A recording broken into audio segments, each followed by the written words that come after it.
Hey, it's Uncle Joe with Uncle Joe Hikes. We're up here at Tallulah Gorge State Park, taking the Stoneplace Trail. This is the upper end of the Stoneplace Trail. I came out here and shot some video once before, and I didn't take it from this side. I actually hiked over to, I think it's Inspiration Point, just out of the parking lot there, and it kind of confused me when we got to the turnoff. Where I was going, I actually backtracked on this section and then figured it out, turned around. Anyway, that footage never really made it into its own video, and even this, I'm not going to probably go all the way to the lake on the Stoneplace Trail today, but I do want to go out to the High Bluff Trail, so we'll see what the day brings. Most of the trail is like this.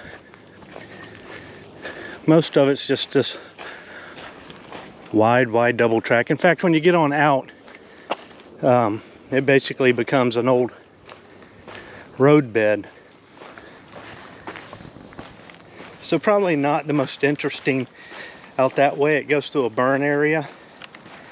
But as you get on out and it curves back toward the lake and the gorge and everything, you get some good views. Just depends on what your proclivities are, you know. For people looking for a good day hike that's not particularly hard, and they don't have a big challenge over rocks and roots and stuff, this might be a good place to come. And you can come back in here and get some backcountry, hook back around, which we'll do on the way out, get a good view of the gorge. But I'm hoping we're going to see a view on High Bluff, which is one reason why I want to take this around to High Bluff, take that little trail, a little over a mile and a half, and then we'll hook back on Stoneplace and make our way back toward the gorge. So that's the plan.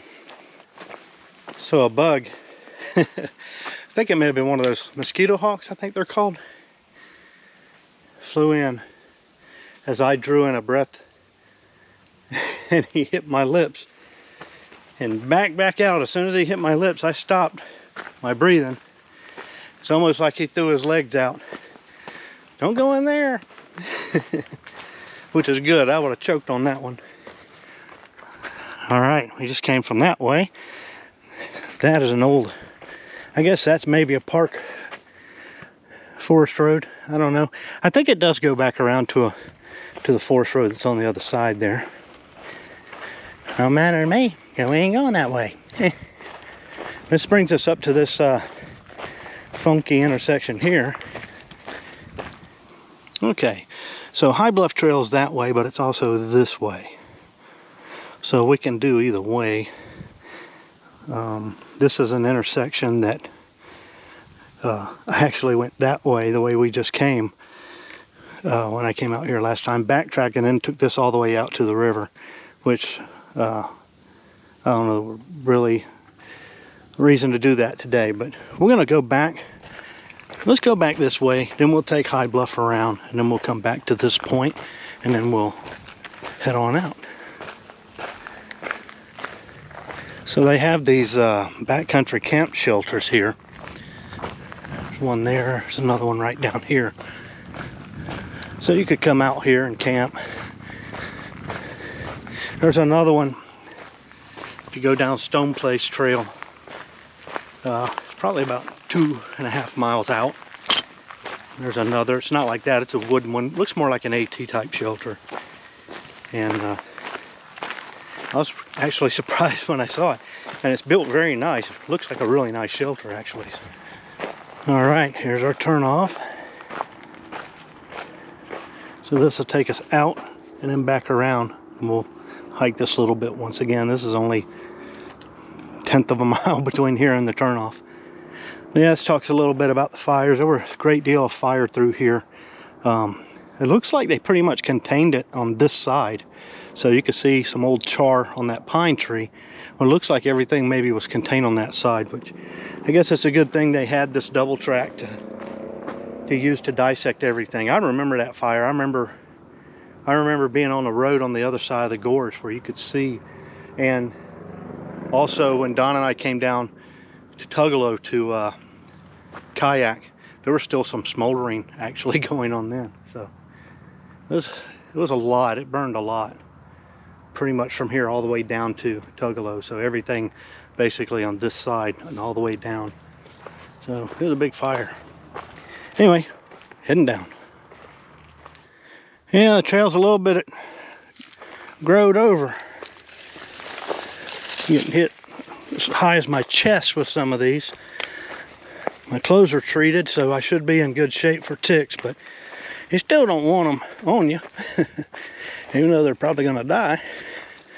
And a little bench seat tree right there, and fell over and started growing again. We've talked before about how many people believe those are Indian marking trees, and while they may have done such a thing, that's not what that is. That's a tree that fell over and started growing again. The way we know that is because that tree's not old enough to have been here when the Indians were here. So, unless they were here last Thursday. Anyway, make our way through this overgrowth here, trying to reach out and grab us. This gives you a good illustration of the burn, because all of this of course would have had other trees growing. You know, it came through and probably took out a lot of the low trees, a lot of the underbrush. A lot of these are pine family trees, so they're all conifer family type trees. So there would have probably been a lot of pine straw, that sort of thing. And it all gets burned up. And then all of this brush that you see coming up now gets its chance to come on up, which is fine, because some of this will be oak, like this tree right here. And so while these pines have kind of dominated a lot of this in here, well, we still do see some oaks and other trees, but now these other species have a chance to come up and, you know, make their voice heard, so to speak. Anyway, we'll keep slapping vegetation back as we make our way to the high bluff. So that was fairly overgrown back through there. So I keep my poles out in front of me and just smack it around. I've got some sassafras right here. You can see that they're starting to turn some red leaves, so a little early in the year. Early! They're doing it anyway.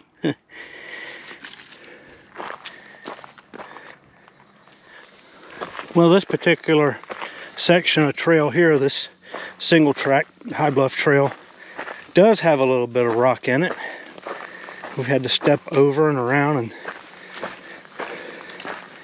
as you can see right here, you can see some burn right there. So it's not all tame, but it's not bad. It's not, you know, overly technical. It's just FYI, if you're new to hiking, you thought about doing this, that this particular trail is going to have some root and stuff. We're just making our way in and out of these, I guess a draw here. I think the one we went through a while ago was actually a draw, but it was dry. There was nothing in it, so looks like it's just kind of meandering through. Well, this draw is not dry. You can see and hear the water flowing. You can see right there, it's flowing pretty good.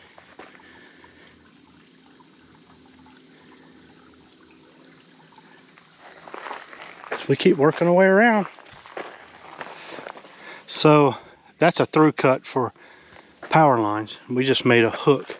So right there while I was filming this creek, this draw, we just hooked right around across it, more or less right through it.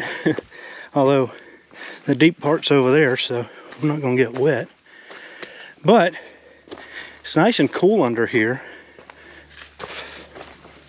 That's really cool, literally. Yeah, we're just gonna walk along this draw. Really nice. I can see though after a big rain this might get mushy. Like it might be going to get mushy too. Yeah, we gotta go across that. Gotta get across there somehow. Well, the trail opened up real nice after that creek. Mosquitoes were hungry in that creek bed. Man, they were happy to see Uncle Joe. Like, he's here, the one we've all talked about, with only the sweetest blood. I presume, based on how much they wanted it. Whew. What a mess. Anyway, we're getting out here close to the gorge. Of course, we're down here on the far, you might say far end of it, but getting there nonetheless. So this is sassafras, but look how tiny these leaves are. I mean, they're just wee bitty leaves. It's just kind of strange. But I know it is because it's got the different shaped leaves. But it sure looks strange. I don't know if I've ever seen them that tiny except for when they were really small, but these are up pretty high. They're all through here too. Pretty neat. Pretty neat. Yes. As you can see, this is growed over. We make our way through. Try to slap at some of this vegetation. No berries this late in the year, which is actually probably a good thing because there'd probably be some bears out here taking advantage of that, at least in the morning. This afternoon here, so we're not going to see. But the fact there's no berries on any of these bushes would mean we're not going to likely to see a bear out here. But there we go. We're starting to get some views. We got buildings over there, and that's on a road, a loop road that comes off the highway and hooks around. And there used to be some, cafe, I think was there, an ice cream shop or something. Some touristy type stuff that's long been closed. I say long been, it seemed like it's just a few years ago that the ice cream shop was open, but it's probably been more like 10. But yeah, you can really see the effects of burn over on this side. All right, that's our way out. We're gonna take this little spur to the bluff.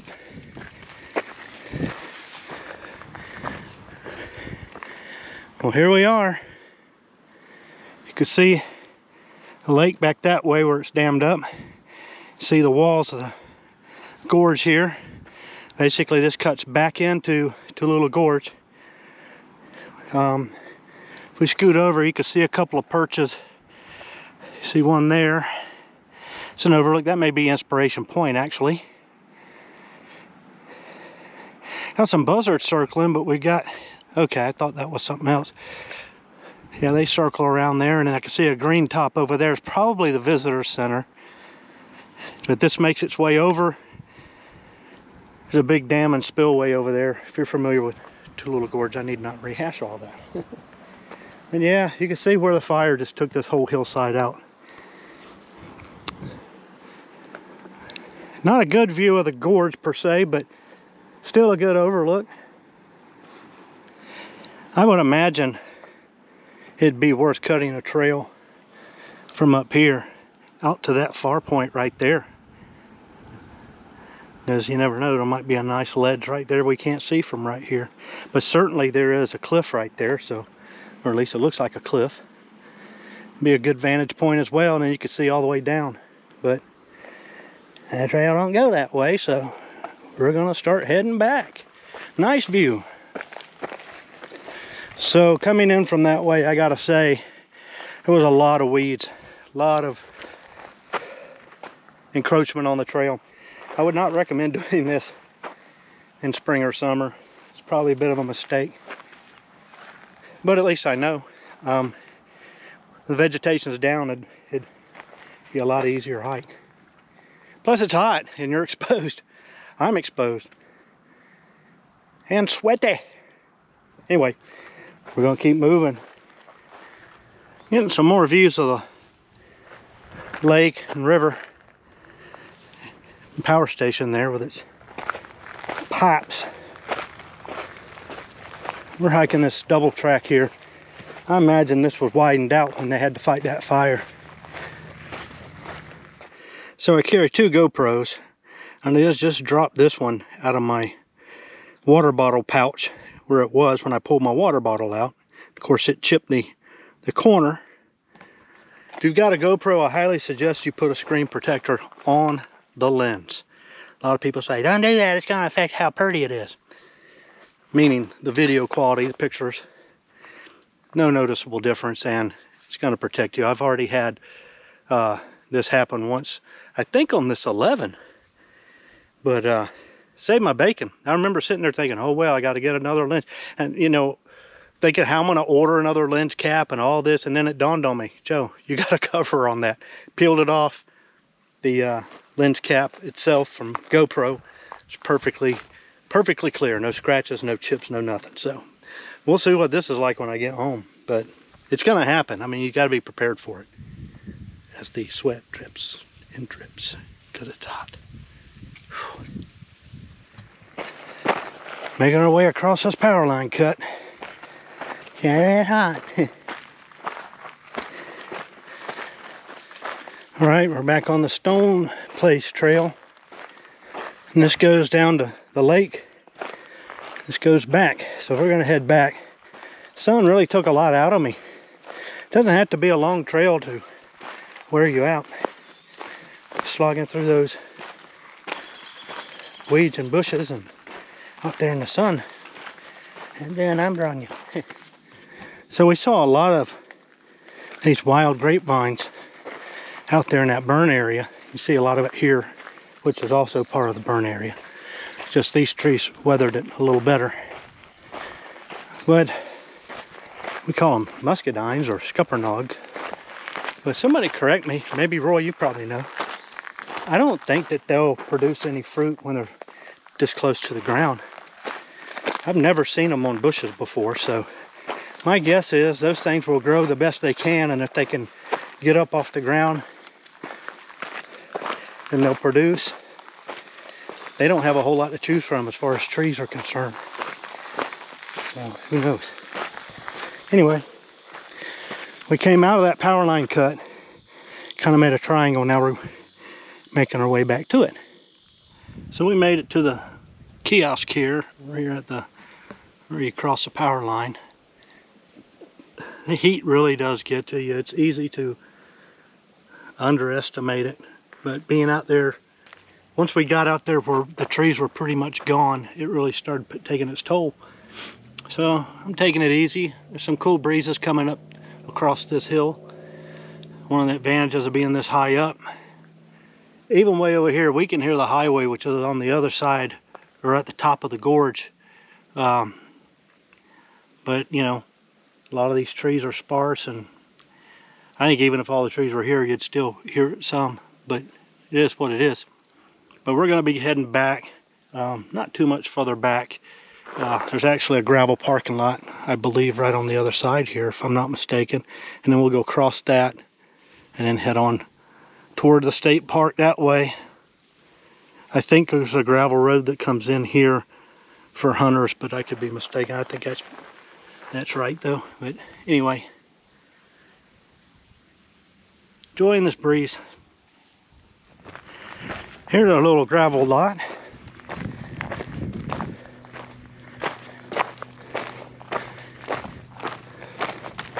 Make our way back into park property, where of course there is no hunting. So this closes our loop. That's where we came across. Camp number 3. Nice little camps.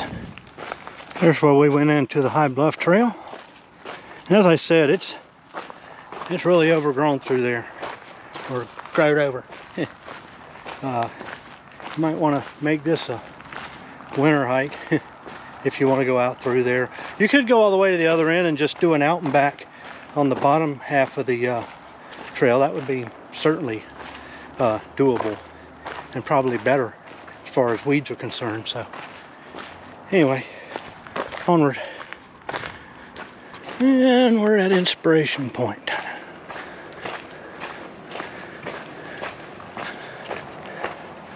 So named by the sign.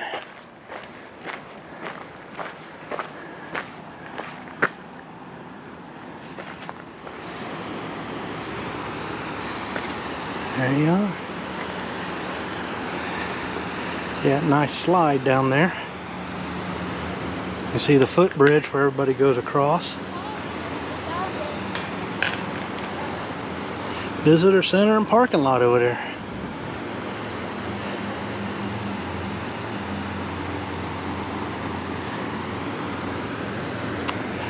Out there we can see the buildings that we saw from High Bluff.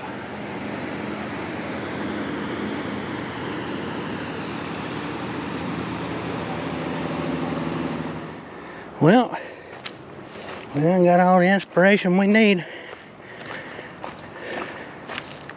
We're making our way down. We're dropping down. There'll be another overlook down here where the old guideline used to be. Used to be a bridge or a cable bridge or something. The trusses are down here. See old towers, trusses, with the concrete trusses.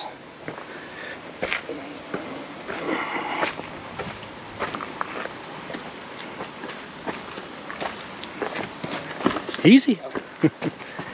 This is one Carl Belinda walked across. Did 2 handstands.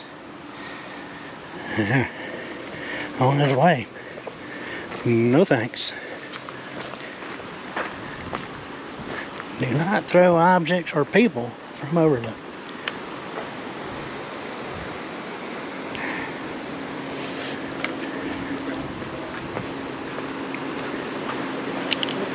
Another look at the gorge from a different vantage point.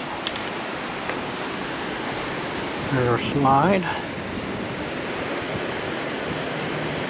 Up there's Inspiration Point.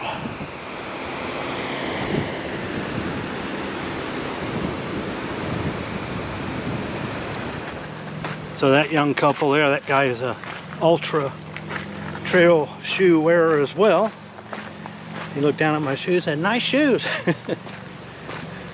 There's something latently feminine about talking about shoes, but I guess for hikers it's okay.